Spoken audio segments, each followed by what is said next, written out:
Salutare! Eu sunt Robert de la Cel.ro, iar astăzi o să discutăm despre Samsung Galaxy J6 2018. Dar înainte de toate, nu uitați să vă abonați și să activați notificările pentru a fi la curent cu cele mai noi prezentări. Și acum să vedem ce avem în cutie. Imediat cum ridicăm capacul, suntem întâmpinați de telefon. Acesta o să observați că nu are nici spatele de metal, nici de sticlă, ci este de plastic și nu este detașabil. Nu este rău, nu este nici bine, dar mai multe despre telefon în câteva momente. În continuare, avem documentația, lectură plăcută cătă, mai avem cablul de transfer date și de încărcat micro USB, căștile telefonului și cheița pentru sloturile SIM și SD. Destul de basic, nimic wow, nimic să ne dea pe spate momentan. Ok, Samsung a pierdut lupta pe piața telefonelor low budget, iar producători precum Huawei, Xiaomi sau Meizu au preluat conducerea.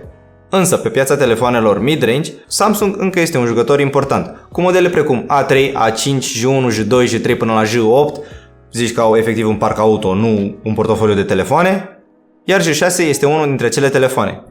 Cu un preț de 1150 de lei, are și plusuri, are și minusuri, dar este un telefon mai mult decât decent.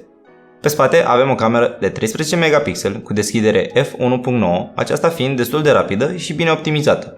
Imediat sub cameră avem senzorul de amprente și el e destul de rapid, deși spatele este unul din plastic, are un finisaj plăcut. Pe partea laterală dreaptă avem butonul de blocare a ecranului și difuzorul. Pe partea laterală stângă observăm butoanele de volum și puțin mai jos sloturile pentru cardurile SIM și SD.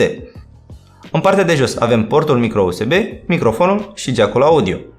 Pe față avem un ecran de 5.6 inch Super AMOLED cu o rezoluție de 720 pe 1480. Camera frontală de 1 megapixel cu deschidere de f1.9 și difuzorul pentru apeluri, dar și un blitz LED.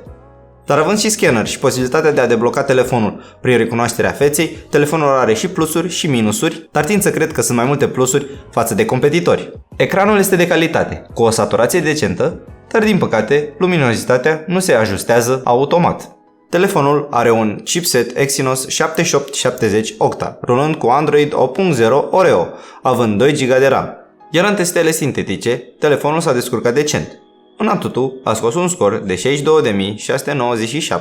iar în Geekbench 4, testul single core, un scor de 732 și cel multicore 3707. Am zis să mai schimbăm nota și ne-am jucat puțin Temple Run și Shark Evolution. Având în vedere că telefonul are doar 2 GB de RAM, nu știm cât de bine s-ar fi descurcat în PUBG. Dar din jocurile pe care le-am testat noi, am observat o grafică ok și nu am întâmpinat mari neplăceri sau sacadări. În concluzie, J6 nu te va da pe spate, dar în niciun caz nu te va dezamăgi. Cu performanța ale camerei în raport cu prețul telefonului, camera principală având un shooter rapid și un rezultat final decent, iar camera frontală având performanțe mai bune decât mă așteptam. Ca alternative, mai avem Redmi Note 5 cu performanțe mai bune în testele sintetice și Nokia 6.1 care se adresează celor care sunt pasionați de fotografie, având lentile Zeiss. Aici se termină videoul nostru. Nu uitați să verificați descrierea pentru informații utile și prețul actualizat, să dați like, share și comment. Eu am fost Robert, ciao!